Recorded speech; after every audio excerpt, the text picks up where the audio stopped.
So, Berto, I have a bunch of emails. Let's read them and answer them. What do you say? Let's do it.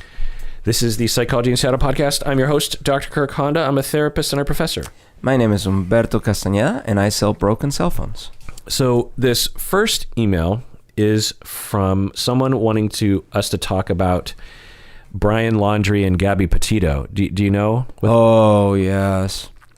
So what do you know about situation. That? Well, let me give a summary and then. Yeah. So if you don't know about it, there's a boyfriend and girlfriend, Brian and Gabby, and they're in their early 20s. I think Gabby's 22, and they're engaged, and they're from Florida, I believe, and they're on a road trip in a camper van across the United States, and they're taking a few months to travel from east to west. And Gabby, a young, conventionally attractive 22-year-old white woman, is trying to become an Instagram influencer. Not in the Kylie Jenner sense, but more in like the lifestyle sense, the travel sense, And so, although she didn't really have a lot of followers, that was her goal. She was trying to get followers, essentially. Right. And she'd take all these cute pictures. And I'm not saying that facetiously, some real cute pictures of her and Brian at Arches National Park, these kinds of places. And then she disappeared one day. And the internet, there's a lot of details to this. You can watch a lot of summaries, but essentially she disappears. The internet exploded, and there was so much data to pour over from the internet because she had all these Instagram posts, and so did he.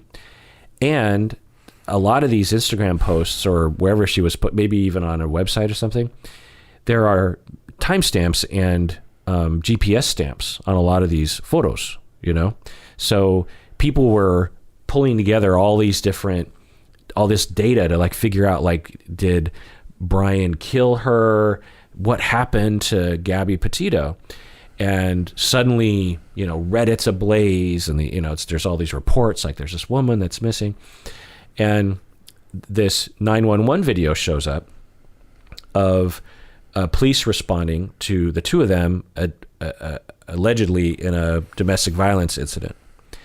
And the police are interviewing Brian, they're interviewing Gabby, and they have essentially not really, they seem to address it somewhat, and then they basically let him go.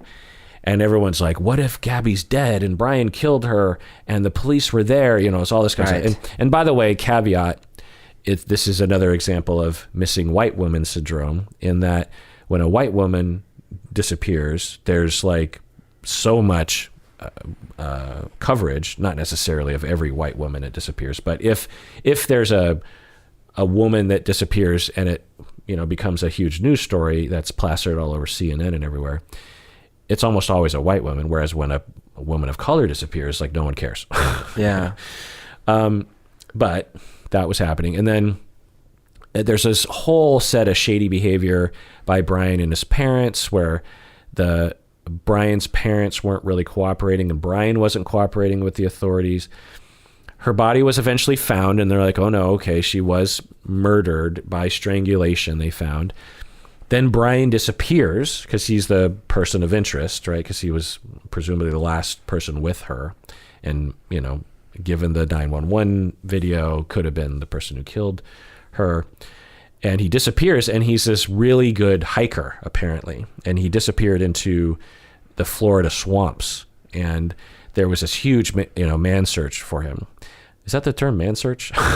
Manhunt. Manhunt. Yeah. And the Florida swamps are riddled with huge crocodiles. Yeah. Or are they crocodiles? Are they alligators or crocodiles? Yeah. One of those beasts. Yeah. And everyone is thinking he might have, gotten out of the country, or he could live in the wilderness for years, or maybe he is with a friend, or, there's just all this speculation. Where is he? The internet's ablaze. And then they found his dead remains, skeletal remains, because the animals had picked him over, and it seemingly was a gunshot to the head, self-inflicted. So, was that your memory? When you heard this story, what did you think about the Brian Laundrie Gabby? So the first thing I heard and saw was that they had been stopped by the cops and that she had been crying and it seemed like some sort of domestic dispute, and that there seemed to be violence, but that somehow inexplicably the cops had just let them go. And then she went missing. And so, of course, it was like, well, that's highly suspicious. Then he goes missing, which I thought was predictable. Then the parents go like missing and were kind of evading the authorities too. Right. The parents of the guy. So yeah, I think from the moment I heard this, the first part of the story, even before she was found and before he went missing, my instinct was like, that didn't end well. Yeah. So we'll never know what happened because unless someone was around videotaping this whole thing, yeah, we can only speculate as to what happened. Now, there have been many other stories that we can speculate and use as a baseline for what might have happened, which is he was a violent person, controlling, and they had a volatile relationship, and he would become violent, and they were having a lot of fights. It was escalating. It was getting worse. It was getting worse. It was getting worse. And then one day maybe he even had this thought over time, like, I'm just going to kill her. Yeah. You know, that happens a lot of times. It sometimes can be spontaneous, but it often isn't. It usually is a thought that kind of builds, or a thought of like, I'm just going to strangle her and make her understand that she needs to shut up, you know, those kinds of attitudes. And then you take it too far. So then the murder happens, right. and then the person's like, oh crap, what do I do? And this is why movies about murderers are so generally inaccurate, in that most people who murder do not think about what they're going to do after. They're just thinking about what's happening right in front of their face, and they're terrible at covering up the crime. And he didn't have an alibi. There was no one else around. Yeah, these aren't like planned mob hits. Right. There are other ways that if he was calculated, he could have even tried to dispose of the body. I don't even think he tried to do that. You know, I think he maybe just dumped it off near a river. I don't know. Who knows? Maybe I'm wrong about that. But the point is that I think what could have happened was he was like, oh crap, what do I do? And then he tried to cover his tracks by texting from her phone. You know, there are posts with kind of mysterious, like after what seemingly might have been the time when she died. And then he just drove home, and I'm guessing he probably told his parents, and they probably had a long talk of like, well, what do we do? And the parents are terrified. Mm-hmm. You know, they were probably having a huge dilemma and, you know, confused, didn't know what to do. And then he just said, I'm just going to disappear. And then he disappears. And then after a while, he's just like, and he probably had already thought, because this often can happen, you know, when you're in the depths of your despair of like, I can't believe what I just did. Mm-hmm. My life is ruined. I might as well just kill myself, I guess, you know, and then that feeling builds, and then you do it. And so it seems, who knows? We'll never know, because we can't interview him. We can't interview Gabby. No one else was around them during this time. It reminded me a bit, of course there's a billion infinite differences, but I was reminded of the Anand, what was his name? Adnan. Adnan? Yeah. Adnan? From Serial. Serial, yeah. Because there was so much uncertainty, and like we never knew, even at the end of Serial. It's like, what happened? Right. You know? Yeah. I mean, someone else could have been involved in the murder. Right. It doesn't seem likely. Yeah. But and this one, I guess, because we got some answers of like, okay, he did run away, and then he seems to have killed himself. So I guess that points, but you know, still. Yeah. I mean, if I had to put a bet, I would say he murdered her. And I would have done that from the beginning of the story, but I wouldn't. You know, in the beginning of the story, I was still, I mean, likely that was what happened, because that's, you talk to a police officer, like, it's usually the boyfriend or the husband, you know. Yeah. But I was still like, I don't know, you know, we'll see what happens. Maybe there's a story there. But to the point that you said earlier about, you know, the police should have done X, Y, and Z, the way that the law works is, and I'm not an expert on this, but I've worked closely with these people, is when there's a domestic disturbance call and the police show up, conduct an interview, a fact-finding mission, and there are these key sort of flowchart distinctions. And what they're supposed to avoid is gender. They're not supposed to say, well, it's always the guy's fault. Yeah. Because they know that it often is, but they know that they shouldn't, they've been trained. Just because there's a woman does not mean she's not the perpetrator. And she had hit him or something, right? Right. So the flow chart does not say man or woman. It just says person A, person B. Mm-hmm. And so the interview, when they show up, they ask questions to her of who hit who. And she said, and it's all on the badge cam, I hit him. Right. And they ask her, did he hit you? She said, no.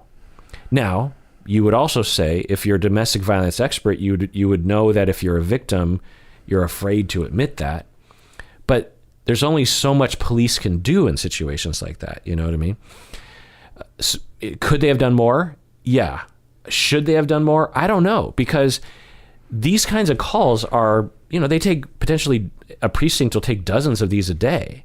And if every time they're just like, okay, we've got to cross all our T's, and it would take away from other police work that they have to get done. There's only so many police officers on that they can't do everything thoroughly. There's going to be some corners they're going to cut.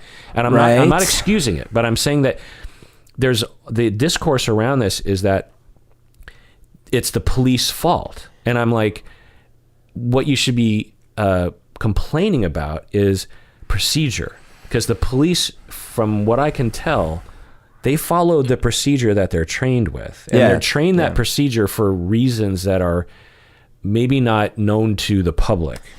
Yeah, I wonder if we need like a Petito law or something where in cases that are ambiguous like this, without just proof or anything, there's a mandatory cool off. But they did that. They absolutely did that. And in the moment. Yeah, like you stand over there. No. They said you have to stay in a different hotel. Oh, I didn't know that. Yeah, they said they were like, in fact, if anything, as she's talking about her story and he's talking about his story, and you could say, well, they're lying, seemingly, but the police, can only do so much with what they're hearing. And it's not knowing what we know now, it's 2020, but at the time they're just rolling up, and what they see is this woman who is like emotionally volatile, who is describing herself as scratching, and he had wounds. He had blood on his head and she had no wounds. Yeah. So if you just describe the story of like police responded and person A had wounds, and person B admitted to scratching and hitting person A while person A was driving, and person B grabbed the wheel and swerved them into the curb, you'd go, person B is the problem. Yeah. Hands down. But because it's Gabby and she's this small woman, and we know that Brian likely kills her later on, then we repaint this situation. But they absolutely did say you have to be separated for 24 hours. He was going to stay in the van and she was going to stay in a hotel, or the reverse. Did they do that, or? No, I think they did actually. Okay. I mean, I don't know, but if I remember. So, I'm not, me, when there's problems with police, I'm going to point it out. I've had some, I mean, of my experiences with police in the wild, I'd say 50% of them have been horrible. Like I've had horrible experiences with police officers. I could detail those. Police officers can be incompetent. They can be belligerent. They can abuse power. Obviously, there's plenty of examples of that. So I'm not like a police apologist by any stretch of the imagination. I've had arguments with police officers about the use of force, where I make everyone uncomfortable at the dinner party, and for 45 minutes, I'm yelling at a police officer. I remember this. Yeah. And so, I'm not a police apologist, but when it comes to this situation, you have to understand the system before you can criticize it. Yeah, that makes sense. Yeah, I didn't know those details. And actually, for my part, I've only had good experiences with police. Really? Yeah, surprisingly, but wow. It's true. God. And I've, had several things, and all of them have been positive. So I've gotten lucky, I guess. But in spite of that, I thought from just watching the video, so I wasn't very well informed, I thought, oh, I can't believe they let them go. But, But that's 2020. Yeah. The other context that isn't, known to people is that 99.999% of domestic violence calls that police respond to do not result in murder later on. Right. So, when you roll up and the abuse on the scale of things, it wasn't like someone had a gun and was going to shoot someone. It was a petite woman scratching her boyfriend. I will say though, so even if you just go on the side of the guy, like you could have killed them by pulling the steering wheel. Yeah. So if anything, fine. Maybe you don't know that the guy could be a risk, but maybe she's bigger a risk than a knight. But she seemed remorseful. So if you're going verbatim, then she was not like, well, he deserved it, I'm going to get him. Which some perpetrators will say when the police arrive. She was like, I just don't know. I'm just really upset. I don't know what I'm doing. So now what you can criticize is that what if there was a woman who interviewed her? What if there was a specialist in domestic violence who had interviewed her? What if it wasn't a police officer who interviewed her? Would we have gotten different information that could have saved her life? Possibly. Hard to know. So, but that's not the police.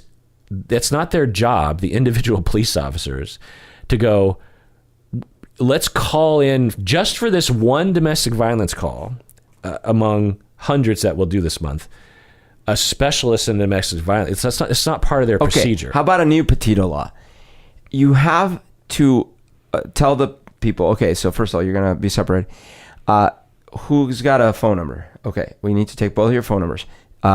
In 24 hours, we've allocated funds because of the Petito law. In 24 hours, we're going to call both your phone numbers, and we need to talk to both of you and talk to you. And then at that time, when they do that call, they're like, okay, if they assess the situation, and they might say, okay, in 7 days, we're going to call you again, or something like that. That's the Petito law. It's going to get funded, so you have the additional people to call. Yeah. Yeah. I mean, I'd be all for that. Yeah. I mean, contact, it would hopefully not be a police officer, like I said. No, like maybe a social worker. Yeah. But then you ask yourself, what if they don't answer the phone? Well, then the police gets involved. They do a manhunt for someone who didn't respond to a phone call? It's a yellow flag, at least, right? Because but it creates this whole other... and that's why they funded it. That's why it's the Petito law. And it's, a certain amount of tax dollars, da-da-da. But we save... one life a year. Which by the way, I'm all for. Yeah. I'm just saying... I realize it's tough, but at the same time, like, maybe that is the answer for these gray areas is follow-up. And maybe it's not that you immediately call the cops, but seriously, like if you don't hear back... A case is established. Yeah. Essentially, a parole officer has it on your list. Yeah. And they periodically... give an opportunity to both person to report. They weren't there that day, fine, but they haven't heard from them all week. Yeah, they were supposed to check in. Yeah, just checking in and just to let you know that a case was opened. Yeah, but then you worry, well, if you announce that, are people not going to call the police because they don't want this consequence of having people calling you? Who called the police though? Was it them? I thought it was it was people from the bystander. But often domestic violence perpetrators are called by, the victims are the ones calling the police. Anyway, I'm sure there are experts that... I'm going to write it up. I'm going to propose it. Yeah. And, maybe there are movements along those lines. But I'm not saying the police did it right. I'm just saying that there's been a lot of anti-police sentiment around this case, and that's not my sentiment. You can have that sentiment out there. That's not my sentiment. My sentiment is Brian Laundrie, if he murdered Gabby, is a horrible, despicable, psychopathic human being who did something horrible and despicable and completely avoidable. Just break up with her. Like, do it the way everyone, if you don't like her, if things aren't working out, just break up. You can move on. You never have to talk to her again. But he didn't. He allegedly strangled her and killed her. And that takes a particular kind of human being. And that's the person that we blame. If Brian murdered Gabby, Brian did something horrible. it's not Gabby's fault. How could she have known? Even if he was controlling and violent up until that point, how could she have known he was going to strangle her to death like soon after that? Yeah. So, it's a rare occurrence. It's not rare enough. It's common enough. At least domestic violence is common enough. Can we change our practices? I think we should. I think there are all sorts of police calls where police should be the support to the other professional. Yeah. When there's a mental health call and there's no weapons, there's not a report of the person suffering from schizophrenia there's no gun involved. Like, why is a police officer the one, It is funny that, like if someone's like been injured, you send an ambulance. Right. Right. If there's a fire, any other emergency, the police send the respond. appropriate. And it's like, how about you send someone who specializes and doesn't cost as much? Police officers they're expensive. You send a $50K a year social worker to talk to Gabby and Brian. They can spend their time. They could maybe spend 4 hours just really getting, because the thing is, it's like Gabby was activated. If you got her to calm down, maybe she would have been more disclosing or something, and it could have saved her life anyway. Yeah.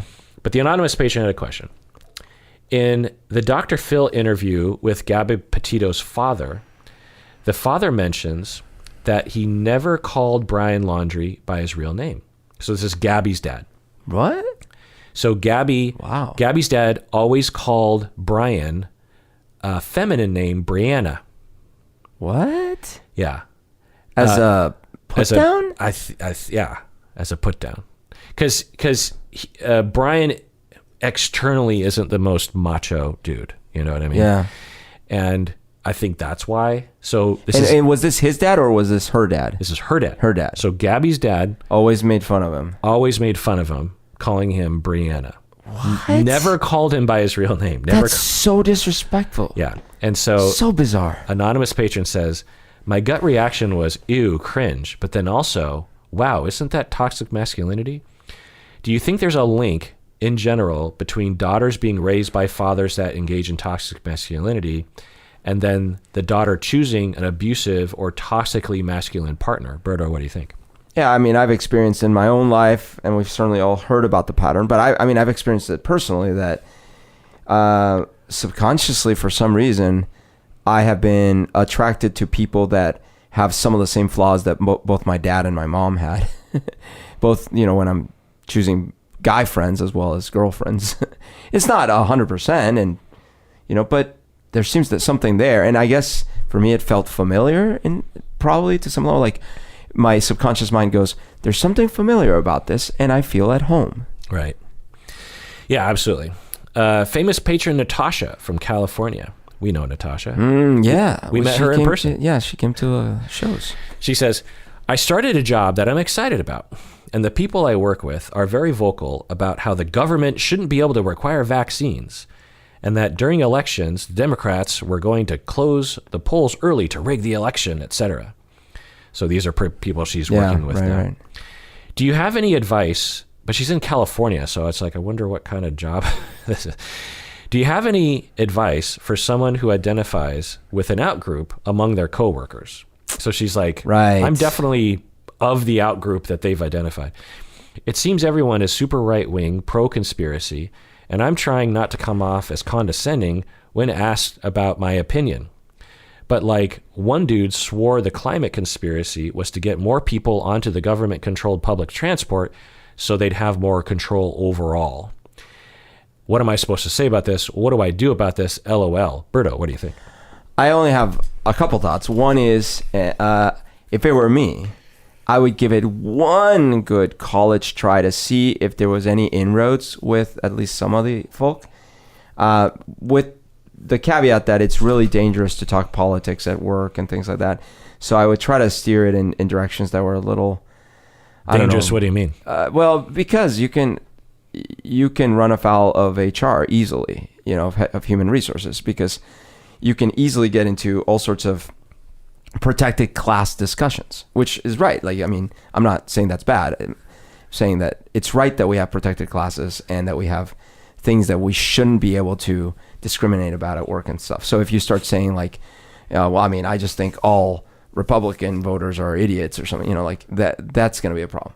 But so I wouldn't do that, right? I would just try to have a conversation about specific issues.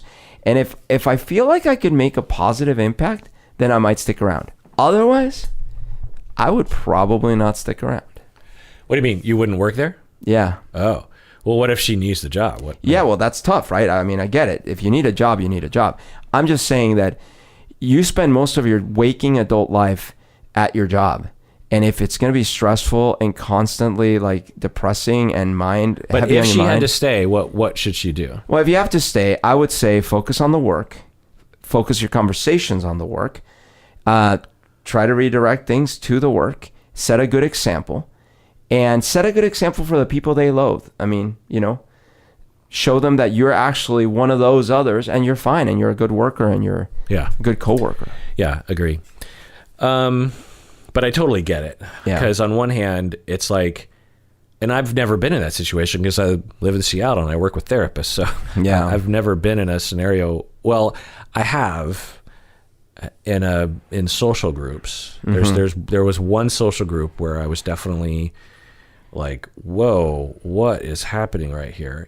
People using the N-word, white people using the N-word, police officers using the N-word. Yeah. And I'm like, what do I do? And I'm a outspoken podcaster. I should say something. And I didn't say much. And so I don't know the answer to this, famous patron Natasha. On one hand, the right thing to do is to say something.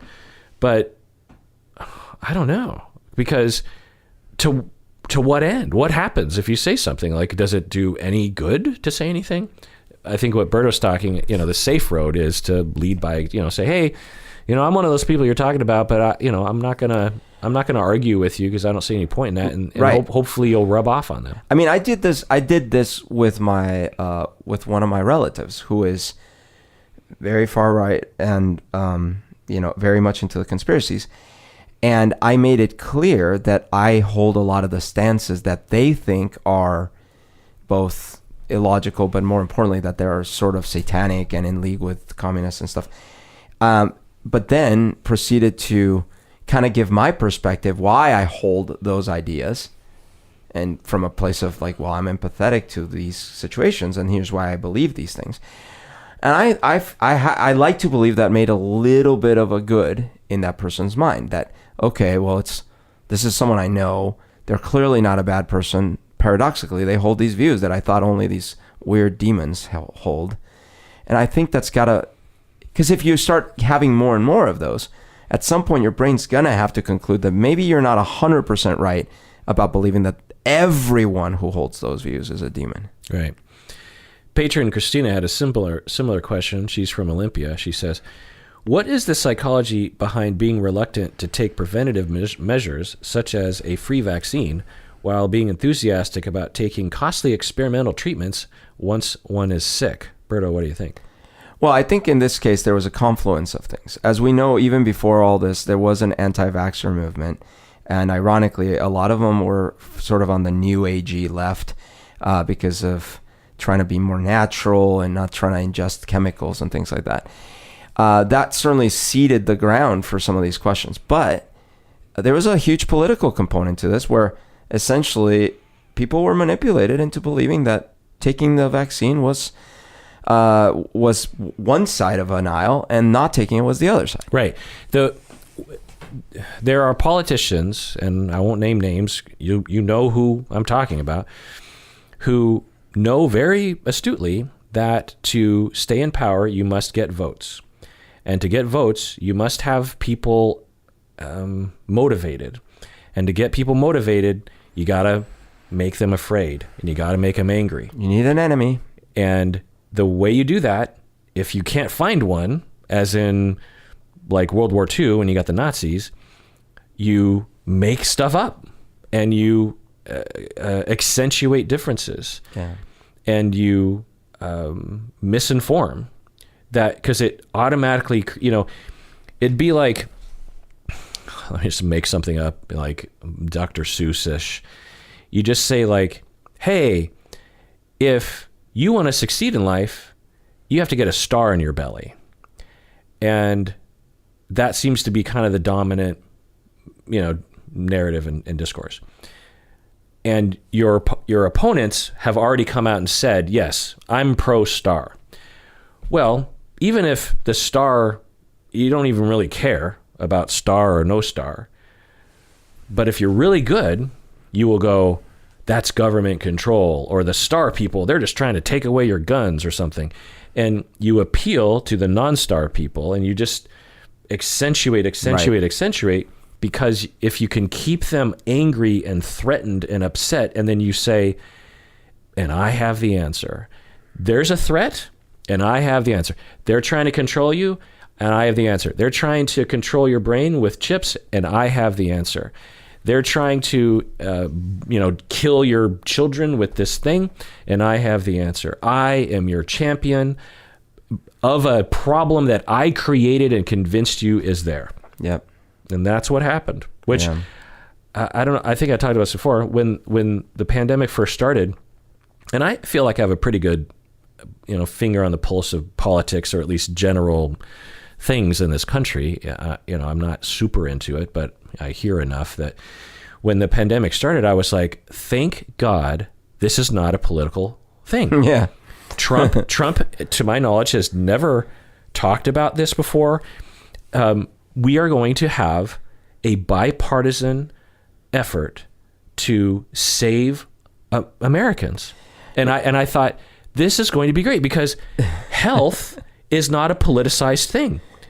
When you have a broken leg, it doesn't matter if you're Democrat or Republican, you go to the hospital. When you have cancer, it doesn't matter if you're Democrat or Republican, you go to a cancer specialist. When you have a pandemic, this will not be politicized. You will just listen to the epidemiologist, Dr. Fauci, and you'll do what they say. This is going to be great. We are going to transcend American ridiculous bipartisan politics. I had that thing because I can't believe you did, man. Because there was no indication otherwise at the beginning. Oh, there was though. Like the first thing was like, we've overcome it. When he said, but that's cases. But that's when he started talking. I'm talking about in February. Oh, sure. When we first started hearing about the possibility of it coming to our shores, I was like, this will be great, and I knew about. And the other thing was when Ebola came out during Obama's administration, the Republicans and Fox News were angry at Obama for not doing enough. Right. Or wait, what were they angry about? Because they let it in the country, remember? Right. They were like, there's one person. Yeah. And I was like, okay, so Fox News is pro-vaccine. They're pro-science. They're pro-reaction. And of course, the Democrats are pro-reaction. We're going to win. So that's fine. And out of nowhere, he just invented a problem that did not exist.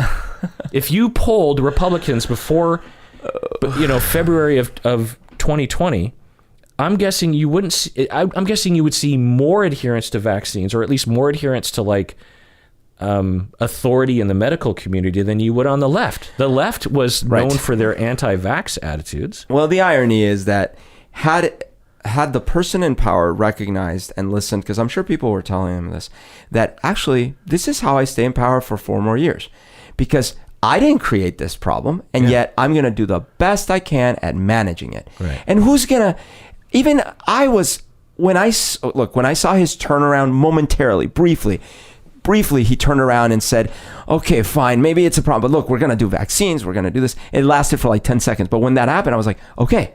And then I was even thinking, oh man, this is going to get him the next 4 years. It's the George W. Bush. Yeah. Obviously, Democrats hated him. Right. But then at 9/11, they loved him because he stood up and he said, we're going to get through this. And everyone believed him. Right. And then he did, and then he invaded Iraq, and then they hated him. And ironically, no. And so it's too bad, because what would have been best for them to stay in power would have also been best for the country. Yeah. Yeah. So, but it wouldn't be owning the libs, Berto. Yeah, I know. Other factors are general distrust in government, scientists, liberals, news. But that's really both sides of the aisle, that there's distrust of scientists and the government. Obviously, echo chambers is another factor. Facebook knows the same thing that politicians do that are trying to get power. Facebook knows that, like one of the things that I found for me is that when politics were scary to me, I watched a lot of Stephen Colbert. Mm-hmm. Now that politics are not as scary to me, I don't watch any Stephen Colbert. Mm. So Facebook, the algorithm knows this, that when you're scared, you check and you share and you post and you read. When you're not scared, you just kind of scroll through and you move on to other apps. Yeah. And so the algorithm knows that if it can make you afraid of anything, even if it's not true, then they get more advertising dollars. Also, I think Americans and maybe humans in general don't like being told what to do. And when you tell people, look, you got to get a vaccine, I think there's this automatic response of like, you can't tell me what to do. And I don't think that helps. But I do think there is something in the United States water that exacerbates that. It might be true in other countries too. It absolutely is true in other countries. But I have seen it, for example, where I come from, that it manifests differently, because it's like, now granted, same things do happen, but I don't know, I think in other societies, there's not as much luxury. Well, you're right. Not only that luxury, but also just a general conformity. Australia is similar to the United States culturally in this way. And you see a similar, maybe not as much, but a similar problem. The other thing is that if you're a marketer and you are trying to sell something and you're a YouTuber and you want clicks, and you know that if you whip up, if you're a YouTuber and you're like, yeah, vaccines work, get your vaccine, you're not going to get any clicks. Boring. Yeah. But if you say ivermectin works and I've tried it and the government doesn't want you to know, you're going to get clicks. Yeah, here's like the 10 top secrets that no one wants you to know. Right. Also, I think there's a fear of needles or injections that is at play with some vaccine hesitancy. If you would have were around the clock 10 years from me, I would have had serious fear I would have still got it, but I would have been like, I've gotten over my fear of needles. But monoclonal antibodies are fine, right? Which is an infusion. Yeah. Also, there are people who believe that God is the answer and that science is not. And speaking of that one, that's what is concerning me lately, because now I started hearing the following rhetoric about climate change, not to veer too far off topic, but which was God wouldn't warm the earth if he didn't have a plan. Actually, it's worse. It's okay, fine. So maybe it's changing, and maybe even humans have something to do with it. But it is the end times. Right. Yeah. Great. The other problem, now I'm not saying you can't believe in God. I'm just saying you can't drive yourself off. You can't drive you and your family off a cliff and say like, well, society. God will, God will save me. Or God must want, if I want to drive off the cliff, God must have made me want to jump off this cliff. That's not how God wants you to operate. God, in all of the wisdom of religious people, they will say, God gives you the choice between right and wrong. In fact, that's pretty key in the Christian faith, is that free will is key. Right. Otherwise, you can't explain away evil. Evil is explained away because of free will. Right. So it's pretty clear it's evil to pollute the planet and kill several species and displace many people and create massive problems for our grandkids. You know what I mean? It's bizarre. This modern televangelist kind of ideology of riches are fine and excess is fine, abundance is fine, and all the traditional things that seem that Jesus said great are like horrible. Yeah. Yeah. Jesus literally said that a rich man would have that a camel can pass through the head of a needle more easily than a rich man can enter heaven. I think that's pretty clear. Yeah. So I sent, again, this relative that I have that I debate with sometimes about these topics. They were sending me some articles about how communistic everyone is right now, and everyone's a communist, all these things. And I wrote back and I said, look, I happen to not. If by communistic you mean like cooperative? Well, I was like, I'm not a communist. I don't believe that system has been proven to work. It doesn't seem to work for humans. However, I'm going to quote a couple passages from the Bible, from the New Testament, that are 100% communism. Where it's like you're supposed to sell your land, sharing, actually says literally communism. Sell all your possessions, bring them to the apostles, and the apostles will divvy them up as everyone has need. Yeah, yeah. Anyway, we're getting a little further out of field, but the last point I'll make that is a huge reason why people are vaccine resistant is because they don't understand statistics, and it's sort of like playing the lotto. It's stupid to play the lotto, especially if you think you're going to win. If you're like, I'm going to play the lotto and I know I'm going to lose, but what if I won? That'd be kind of fun. $1 a week. It's just a little kind of fun thing I do. But you don't die when you play the lotto. But people play the lotto kind of thinking, but I might win. Yeah. And it's like, no, you're not. I'm pretty sure someone's got to win. Someone's got to win, but it's it's literally like 1 in 20 billion or 1 in 20 million chance that you're going to win. It's I'm going to say no, you're not going to win. But it's definitely the point you're making is right. In the same way that if you say someone had a serious complication from the vaccine, but you've administered the vaccine to 500 million people, essentially your risk of having a serious complication is zero. Yeah. But because they don't understand statistics, they hear about one person having a problem, they think they're 50% likely to have a problem. Well, this is the thing I really didn't get, because I was watching a YouTube video from two scientists. These are scientists. One of them was an ex-professor at a university who doesn't teach anymore, but was. And the other one is I don't know if he's still active, but was apparently one of the originators of the mRNA technology. No longer works in that field, but that was funny. Okay. And they were having this discussion. And the video was titled like the risks with the vaccines, the mRNA vaccines. But when it got to the details, because I'm ready to see some studies, some graphs, literally it was like my gardener. I was like, wait, what? And all their examples were, I heard my gardener, my thing. Yeah. I'm like, what are you talking about? Yeah.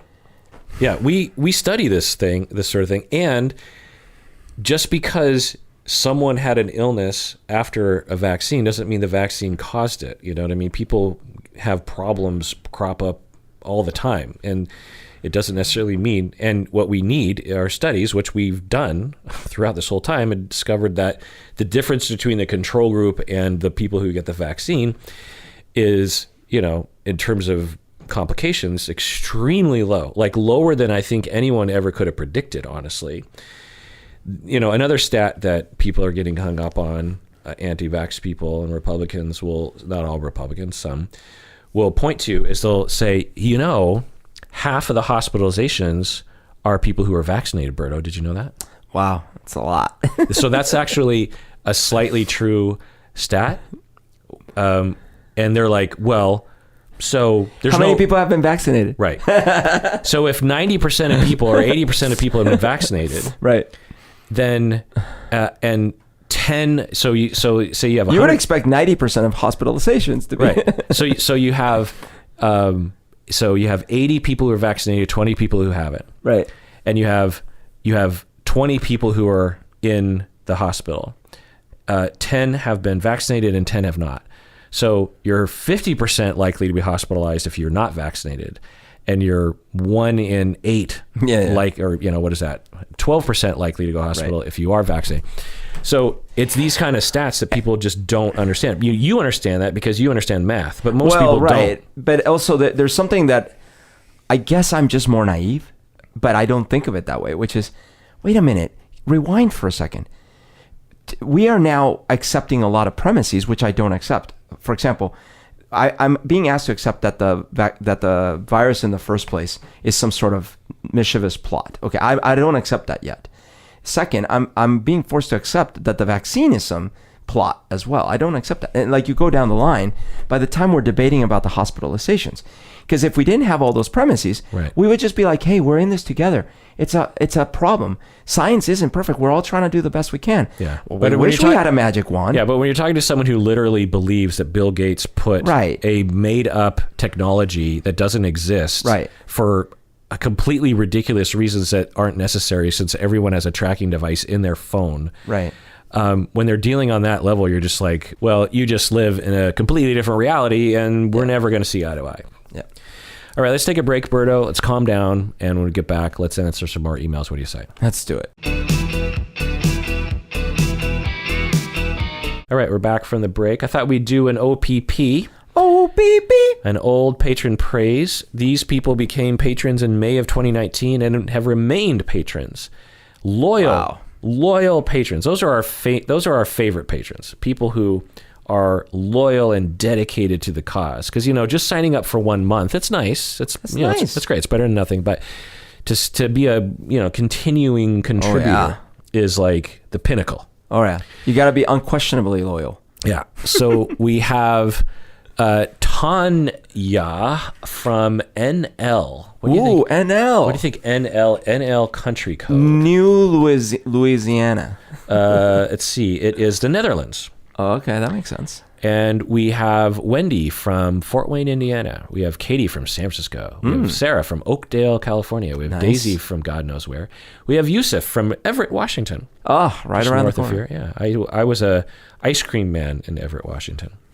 We have Heather from Raleigh, North Carolina. We have Cynthia from Chicago. Nice. We have Shannon from Sussex Inlet, New South Wales, Australia. Whoa. We have Rosemary from God knows where. We have Scott from Sheboygan, Wisconsin. Is that how you say it? Sheboygan? I don't know. Sheboygan? Tamsin from God knows where. Anton from Germany. Cameron from Yorba Linda, California. Oh, Yerba Linda. Is he a Seventh-day Adventist? Because they live really long lives. Oh, really? Yeah. So thank you all for becoming patrons. Also, Podwife Stacy wants me to remind everyone to make sure on Patreon that you make sure that the email that you list on Patreon you actually check, because every once in a while we have to reach out to you to send you swag or something like that. Also, if you sign up for upper tier, to make sure that you opt in for swag, meaning that you opt in to have your address included so that we can send you swag. And if you're not an upper tier patron, become one so we can send you swag. And you can also be a very special person. Also, if you want to become an annual patron, that would also be very helpful. All right.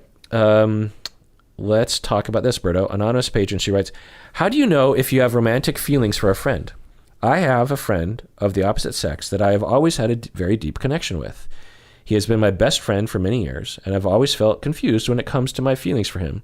It feels like our time together is more special than it is with my other friends. I find myself thinking about what life would be like if we became a couple. However, I can't imagine being intimate with him physically. I'm repulsed by him to some extent. I've also not really felt attracted to him, even though I think he is an attractive guy. How do I know if I have romantic feelings for him, though, Berto? What do you think? That is a fascinating email. I was following along until the repulsion part caught me off guard. This is something that it's hard for me to relate to. For example, the idea that I would look at someone and be like, and then think I am repulsed by them, physically, sexually, and I wonder what's there. Well, maybe downgrade it to I just would rather not. But the word repulsed is so strong. So I'm wondering, is this, because I was ready to answer, yeah, it sounds like you have romantic feelings. Really? But when I got to that point, I'm like, oh. But she says, I'm not attracted to him. That's after the repulsion.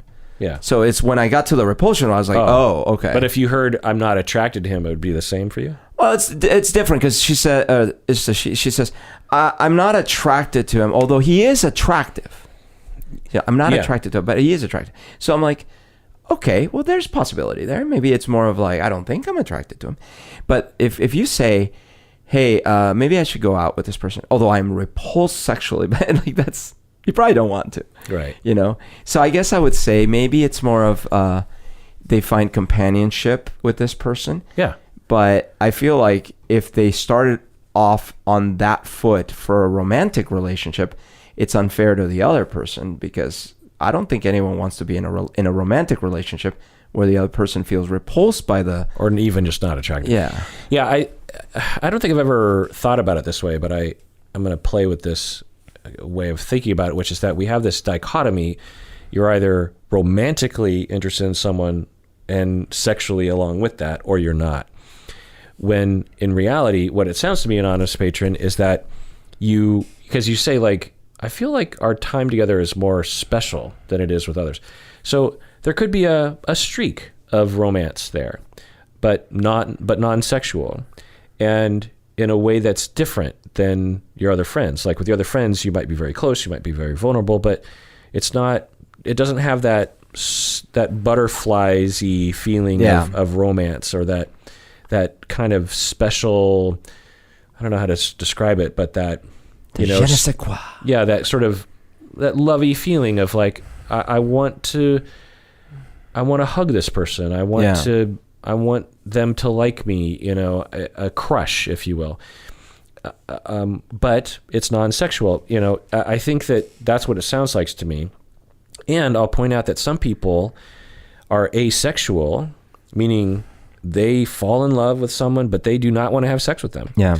So just because you don't want to have sex with him doesn't mean there isn't some romance involved.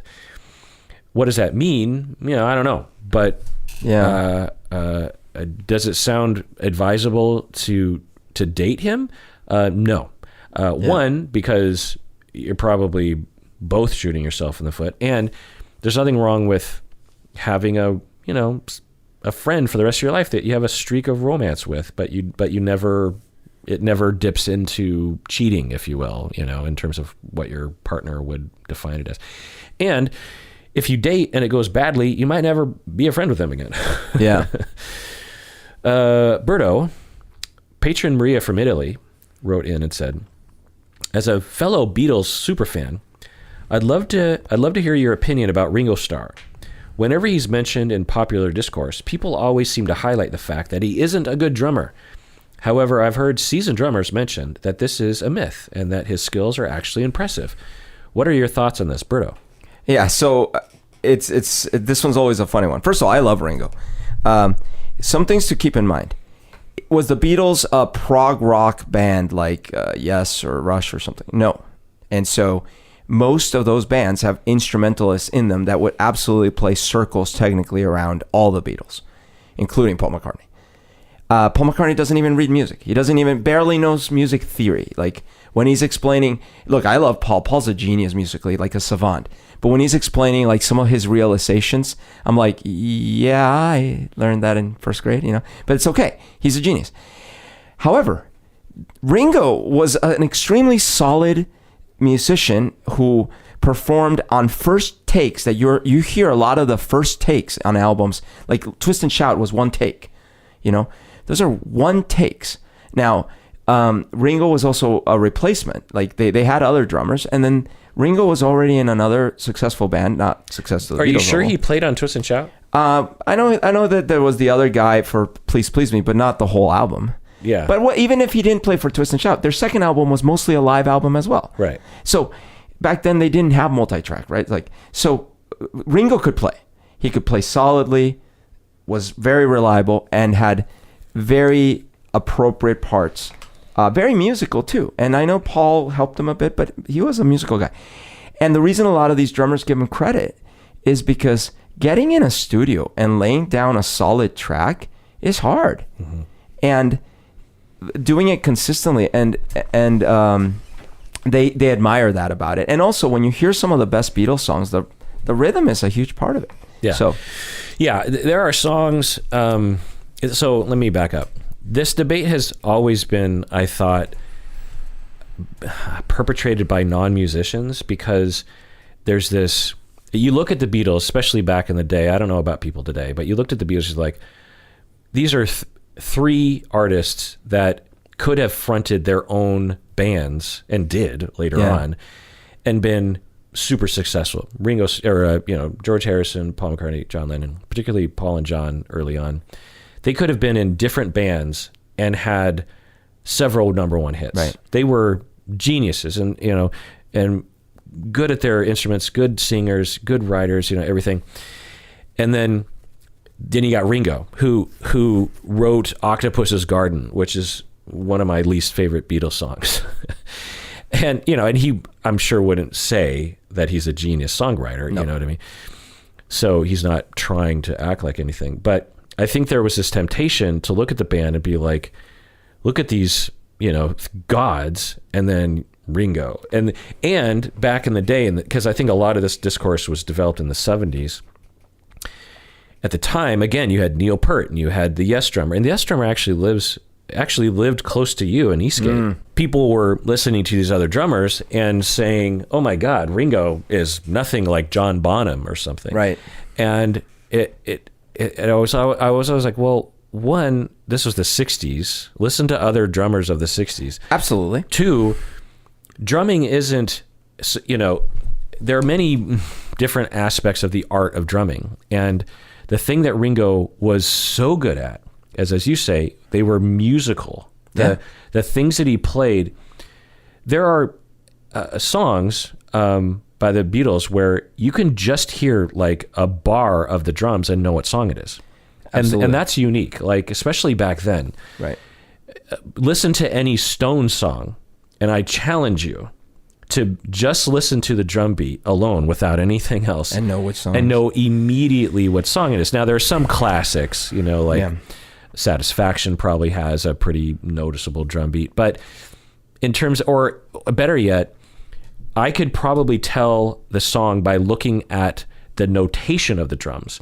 You look at the You look at the notation of a Rolling Stone song. Right. 90% of songs, it's just a straight 4 beat. Yeah. And now, granted, look, neither you or I are drummers. I know, we both have hit the drums, but we didn't study drumming. So I'm sure if someone knows drumming really well, they would point out all things. But here's the point. Paul McCartney is also not, you can't compare Paul to Joe Satriani or Eric Johnson or Eric Clapton when it comes to guitar. Right. They're not the same thing. Well, even George Harrison and Eric Clapton. Exactly. Yeah. But these are different strengths. Ringo, you watch that Get Back documentary, he's a soldier. Yeah. He's there the whole time, always on. Yeah.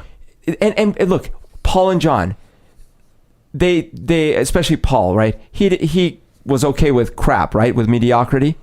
No. Yeah. These guys had very high standards. Right. And technically speaking, there have been studies that I don't know if it's real or not, but you'll hear people talk about how metronomic Ringo was. Yeah. How his sense of rhythm and tempo was so strong that and that can really elevate a song. Yeah, these were not click tracks back then. Yeah, you and I have played with a lot of drummers, and I've played with drummers that have terrible sense of time. Right. They can like Chris Huber, for example. He's an amazing drummer. He's like Ringo in that he could write. Mm-hmm. Every song is different. Like he never liked playing 4/4, and I loved that about him. But I hated the fact that his tempo shifted even within the same bar. Okay. He would, and I'm like, Huber, do you know that you're skipping an eighth note there? Like you're writing a 7/8 bar there. Like it's prog rock. Are you want to do that? He's like, I am. Like he just played by feel much. Ringo played, well and very on time. Very on time. And there are certain songs when we can't play it because of copyright, but I could play you songs where the drumming is so good and so creative and so unique and so enhancing to the song, and the song would be nothing if it wasn't for Ringo's drumming in those songs. Anyway, anyone who says that Ringo, and the other thing I'll say is to simplistically encapsulate Ringo of the Beatles in any sort of way is very reductionistic. You could claim that some of Ringo's parts were a little dumb or bad, or that Ringo's style was off or something. But, it's like looking at Jackson Pollock, for example, and going like, well, that's not real art. It's just such a reductionistic, simplistic way of looking at art. Yeah, like it really is different categories. None of the Beatles are good jazz musicians at all, like 0%. But they were able to play with Billy Preston, and Billy Preston is someone who was an amazing musician in his own right. And was he arriving there and going like, oh, some mess, I can't play with y'all? No, they jammed perfectly well. Yeah. And so it's yeah. Patron Amanda from Baltimore had another Beatles-related question. I just want to say that your episode on the psychology of John Lennon completely changed my view of both him and the Beatles. Whoa, did that episode change my viewpoint? I never knew how tragic John Lennon's life was, or many of the songs you mentioned throughout the episode. As you brought them up, I paused the podcast and listened to each one. Julia and Mother made me cry. Yeah. I'm fascinated now and doing a bit of my own deep dive to learn more about the other members and the band as a whole. So thank you. Half of what I say is meaningless, but I say it just to reach you. Listener Kiki from Denmark says, can you please talk about the phenomenon of main character energy? Thanks. Do you know main character energy? Main character energy? Yeah. So no? It's this concept that I will briefly define. It's not like a serious psychological concept, it's like an internet colloquial concept. Basically, it's becoming the main character of your life, taking control of your life, focusing more on yourself. Instead of an NPC energy. Exactly. Okay. So, Berto, do you choose, or are you just naturally main character energy? No, I mean, I've felt at times that I was an NPC in my life, and then I try not to be. I'm not saying I mostly feel as an NPC. I feel as a main character quite often, but when you feel like an NPC, what is that like? That feels like I don't have control, and like I'm being affected by other factors, and like I'm not exercising. Like I put the controller down, Like, what do you mean? I'm in an idle animation, Yeah. Like, come on, we got to play the character.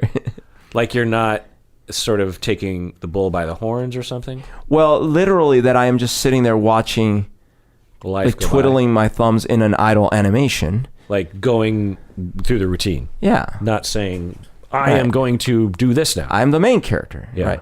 Interesting. Yeah. Like if you zoom in the Sims, or in SimCity, let's say, there's a lot of little NPCs, they drive this way, they da-da-da-da-da, and they go and they come and they... But I want to feel like the Godzilla crashing through the city. I'm surprised that you've ever felt like an NPC, because I don't know if I've ever felt like an NPC in my own life. I don't feel like other people are NPCs, Mm-hmm. But I have felt like other people are NPCs sometimes. Well, how so? My narcissistic side or egotistic side sometimes feels like, well, this person is I haven't used that terminology, but like this person is secondary to my story. Right. Interesting. Yeah. But the thing I think about is I have this consistent personality trait of whenever I'm annoyed with something about my life, even if it's just right now, like I'm annoyed with what I'm sitting on or something, I immediately conspire to change what's happening if I can, Obviously I've had jobs where, I was literally a dishwasher at Denny's. Sure. It wasn't like I was enjoying myself. Sure. But there's that scene in the movie where the main character is at the dishwashing job. Well, but right. I would be sitting there washing dishes going like, I am not going to be doing this for the rest of my life. Like this is, and it's a bit of a narcissistic notion of like, I consider myself special enough to value my life enough that I'm not going to sit by and watch the years go by doing something that I don't want to do. That's right. And so I don't know if I've ever, and I'm a bit obsessive about this to the point where I don't think I've ever been the NPC in my own story. Yeah. Whereas I have, and because I share your situation in that sense, like I've been at McDonald's, I've been at the thing, and it sucks because this sounds really conceited, and everyone who works these jobs is like, okay, you asshole. No. But that's not my... Well, that's my point. That's not my point. If that just wasn't the life for me, if it was, then it wasn't the stopping point.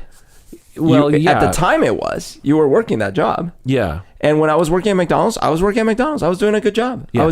And I guess along those lines, because I had I was a pizza driver. Yeah. I was a security guard for many years.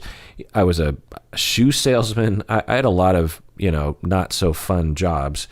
But while I was even there, I would try to make it fun. I would try to make it interesting or something for me. Well, and this is the part that I think it might require a little bit of a change in perspective, because I wonder if being the main character has to just do with upward mobility in our society, or also how you interact with your family and how you impact those around you and how well you do whatever job it is that stuff like that. And I think that that's something that I have come to appreciate more as I've gotten older, that I don't have to rule the world to be the main character in my story. Yeah. But I always felt like I did. And so I think when I felt like an NPC is when I'm like, how come I'm not ruling the world yet? That must mean I'm not the main character. Interesting. Whereas as I've gotten older and I had kids too, I was like, oh, I see. Well, maybe in a way it's like, maybe my kid's the NPC, the main character, and I'm the NPC. But at the same time, it's like, well, no, but there's maybe different ways in which this maybe isn't an action-packed kung fu video game. This might be a different kind of video game. Yeah. I've never felt like I was an action-packed movie character. I was always like a rarely seen, film festival movie character. Last question.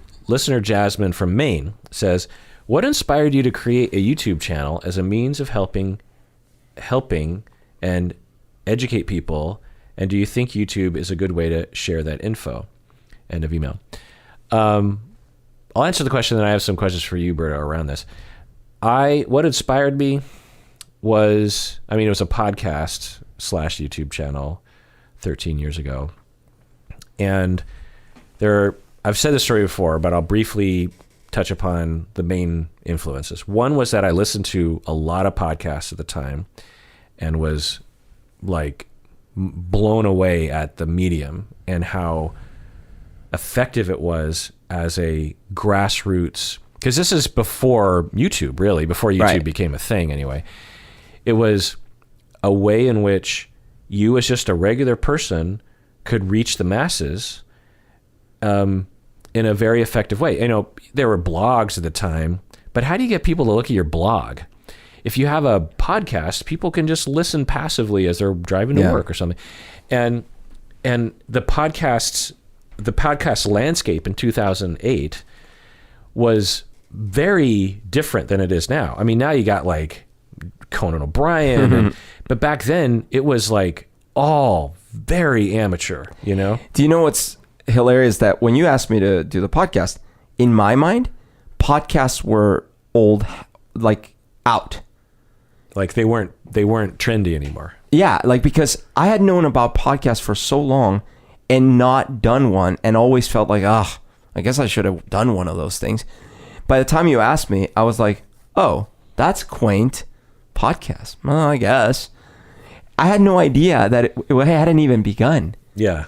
In my mind, it was like, that's that old thing that I never participated in. Right. It's bizarre. And it's because, like, since I was very into tech, like, it's kind of like when the internet first came out, I think most of the world didn't hear about it for 5 years. Yeah. They might have heard about it, but they didn't really, like, use it. I think the year 2000 is when it really started, like... Yeah. But I started with it in 95. And so by the year 2000, I was like, oh yeah, but yet it hadn't even really begun. Right. Like Google had just started, it's like. Yeah. So that was one, was that I was very obsessed with not only podcasts, but also books on tape. And so whenever I get really interested in something, I'm like, what if I did that? What if I did it? Yeah. Like that's why I became a musician in high school, because I was like, I loved music, and I was like, what if I became a musician? Yeah. And so that was one. Another one was I actually went to lunch with a friend who was a media person, and he was on TV occasionally talking about various different things. And well, I'll tell you what he was talking about. He was talking about praying away the gay. And conversion therapy, which I would debate with him and tell him he was wrong, and he would try to uphold his opinions. But he's a good person that believes in a horrible thing that some people believe in, and I would try to convert him, if you will, and always have. He's not a super close friend, but anyway, he was in town and we met up, and I, on my way to lunch with him, I had this thought of like, I wonder if I should start a podcast. But it was, just one of those fleeting ideas that just kind of pop, one of thousands a year that sort of pop in here. And I mentioned it to him, and he's like, and he's such a nice person and supportive person. He's like, oh my God, you'd be so good at that. You should totally do it. And I'm like, really? Me? Are you just saying that? and I'm like, no. He's like, no, you totally should. And then he even checked in with me later, I think. And honestly, I don't know if I would have done it if it weren't for that kind of push. That's kind of prescient of that person to see that. I think he was just being nice, honestly. Okay, because when you asked me to do it, there was no part of me that thought that. Yeah. No part of me, even though I knew you, but I didn't. Maybe I didn't know you that long, but I wasn't like, oh my gosh, Kirk, that's a genius idea, and you'd be so perfect for it. Yeah. And 13 years from now, no, like not at all. No, yeah. At the same time, I thought it was a fine idea. Yeah. The other thing that motivated me was in the podcast landscape, there were only 3 other podcasts. And so I thought if I had the worst psychology English speaking podcast, I would be the 4th best. You'd be in the top 5 in the world. Yeah. And I thought at the very least I could be a good sort of adjunct to these other psychology podcasts, because they weren't really talking about the things that I wanted to talk about. Anyway, another motivation is that I've always loved just creating things. When I would record music, when I write in my journal, I always like to document things. It just feels good to kind of create a record of like your life or something. Yeah. And as a therapist, I felt like so many things were happening in the therapy office as a professor, I felt like I just wanted a place to kind of put this permanent record of like what all these people are doing around me. You know what I mean? And so that was another motivation. Another motivation was I had established my private practice, and a typical full-time private practice is like 25 clients a week. Yeah. And once you get really good at the paperwork, it only takes you a couple of minutes. And so I would literally only be working 20, and I had a home office, so I didn't commute. Yeah. So I basically worked Monday, Tuesday, Wednesday, like a regular job. And then Wednesday I'd have a half day. And then I had Thursday and Friday. I had, half of Thursday and Friday off. Yeah. And Saturday and Sunday. So I had like half the week, essentially. I just had like free time. And I didn't have anything else to do. And I just thought like, so any idea that came my way was, a possibility, and so that was another kind of, because I wasn't teaching in Antioch at the time. And that was another factor, was that I wasn't teaching any, I quit Antioch for a brief time. And I have an itch to teach that wasn't being met. And I thought maybe the podcast. So another thing, I just thought it'd be fun to hang out with my friends, and so I first asked Bob, and he got shy and didn't want to do it. Then I asked you, and then I asked Lita, and then we were off doing it. But Berto, what inspired you to do it with me? Yeah, I mean, like I've said this before, essentially. And what inspired you to stick with it? Because you could have at any time bagged out. Well, let me ask you before you answer. Okay. Did you ever think, I think I'm done? Because, we've had other co-hosts who have backed out. No, I don't think so. I think what would have happened, ironically, or if you had needed more of me, there were many times where I wouldn't have been able to provide it. Right. Like if you're like, well, we need to do like a daily episode, I would have been like, I can't. I'm sorry. Yeah. And if you're like, well, I can only do it that way, I'm like, I'm sorry. But because that never happened. So you never thought, because, you would always have to drive to my place. And I don't remember ever feeling that way. And the reason is because, the commitment, the drive. Okay, I hate driving, to be honest. But it was never, we drove to practice in bands, so like I kind of, and in fact, I actually remember thinking that. I remember thinking, well, Kirk used to come over here all the time to practice, so I'll return the favor. I'll come over there to do the podcast. Yeah. And I just thought to myself, well, this sounds fine. Like it wasn't even like, this is a brilliant idea. I can't believe no one's thought about it. Was it appealing to think that, a couple hundred people were listening and you could get your on stage jollies? There was certainly that. Although at first, since we knew that there wasn't, but okay, granted, sure, there was the possibility, like, oh, maybe this could become big. That's cool, right? But even like the few hundred that were paying that attention. That was fun. And to hear like, oh, they wrote this email in and stuff, that was definitely fun. Yeah. And so that did feed my little... Because to me, I felt like that was a motivation for you, because as a musician at the level that we were usually at, you would get no feedback. No one cared. No. You'd go on stage, you'd perform. And you might get it like, hey, that was good. No one would be paying attention. You know what I mean? Right. There's no feedback. So you're putting out all this effort and content, and like you're getting nothing back, or very little back. And then we had this podcast where it didn't require much effort from you. No, I didn't have to write songs and learn them and practice them. And we got feedback. Yeah. A little bit of feedback. So Because the analogy is, if you had played a show and there were 200 people paying attention, and one person actually was moved by it, that's a big deal. That's a big deal. Yeah. Now, the other thing is, I actually enjoyed it. Like, those early days were enjoyable. Because, remember, though, in fact, it's great that it started the way it started. I don't know if I would have felt the same way if we started just talking for 5 hours at a time. But because at first it was like, we would go on these little adventures. Yeah. Let's go to barbecue. Yeah. If you don't know, the first 6 months of the podcast, we did videos, and we would go on location, and I would spend a lot of time planning. We're going to go to this therapist office, and we're going to experience this kind of therapy, and they're going to experiment on Berto. And that hooked me in. Those were fun. Yeah. And by the time that we started doing fewer of them, I was sad, but at the same time, I was acclimated, and I started getting some also therapy out of it, because every time I would talk about myself and talk about my problems, it was like, oh, okay, this is interesting. This is somewhat therapeutic. Yeah.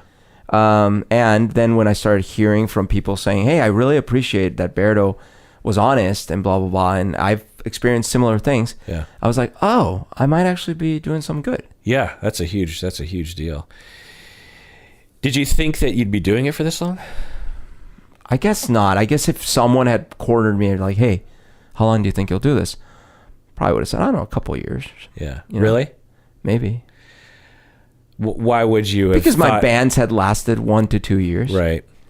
I think I always knew or suspected that I would be doing this a long, long time. I don't think I ever thought, well, I'll probably get tired of this, or because it required, when no one was listening at the beginning, especially once I switched to audio, it required not that much effort, Yeah. It required effort for sure, but it was, if I wanted to kind of phone it in and just gab about something, I could. You still could do that. And if people were complaining, it'd be like, well, you're not paying for it. So it's free. It's free on the internet.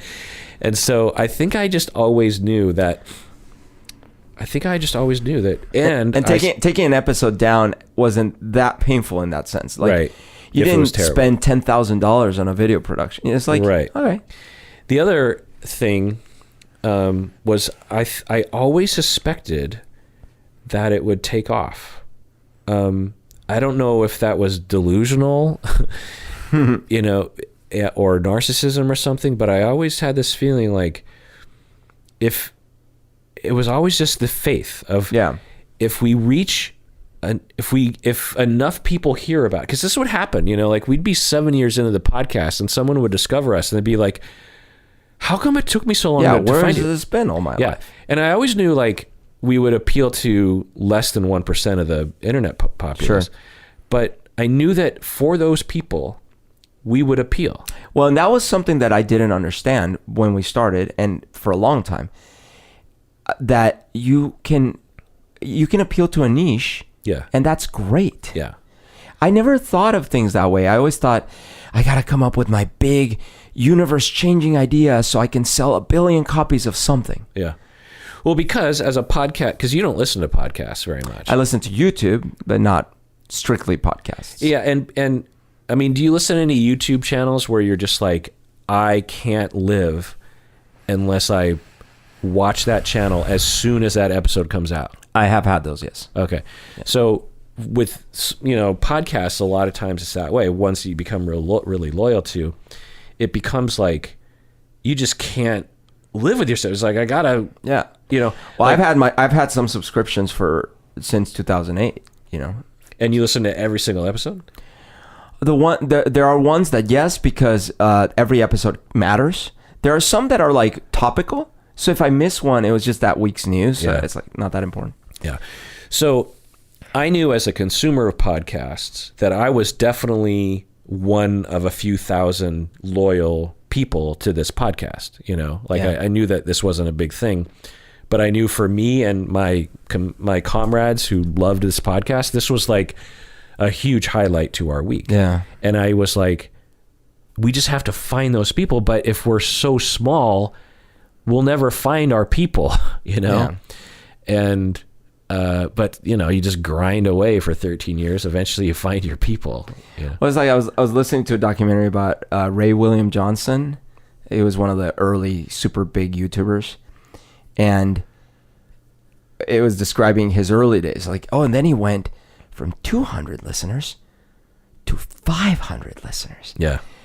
And that was a huge deal. And then when he hit like 100,000 back then, he was like number 2 on the YouTube, Right. Yeah, I remember when a YouTube video got 1 million views. Right. It was like, wow. Do you remember in the early days you would get the download stats and it looked like we had like millions of listeners? Yes. Yeah. And it was no, we did not have millions of listeners. It was the first thing was wrong, and then eventually though it was like the number was representative if someone at least touched the website. So it wasn't necessarily like loyal listeners, or even they might not even have listened to an episode, but they came to our website. Right. And then later we actually like, okay, no, these are the people that downloaded an MP3 from our website, Right. Yeah, I just remember being you coming and telling you like, unless I'm reading this wrong, we have 500,000 loyal customers. It was active users. Yeah. And I was like, what?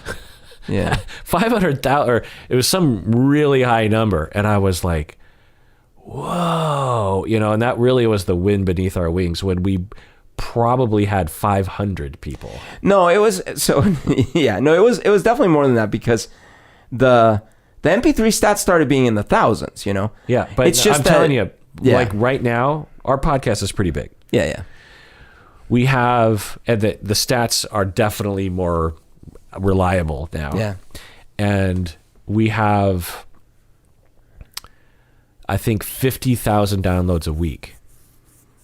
Right. And we have 5 episodes. So you figure. But this was looking at a whole year, everyone who came to our site. Yeah. So that's why it was so inflated. Yeah. But I'm just saying, like, the way it was reported, it seemed like we had hundreds of thousands of loyal. And it felt good. Yeah. When in reality, it was a few hundred. Yeah. If we regress the number back in time, it was probably, a couple hundred people. But it was still a big deal. A couple hundred loyal people. Well, and again, like getting a website that has 100,000 hits back then when we had zero marketing, was still something. Like it's hard to get people to come to a website. Yeah. How do they know your website? Well, the way people would discover us back then is they would on iTunes they would type in psychology podcasts and we would come up. Yeah. Anyway. So. Yeah, all you out there, if you want to start your own podcast or YouTube channel, I highly recommend it because it will definitely give you your narcissistic supply. And everyone out there, please take care of yourself because you deserve it.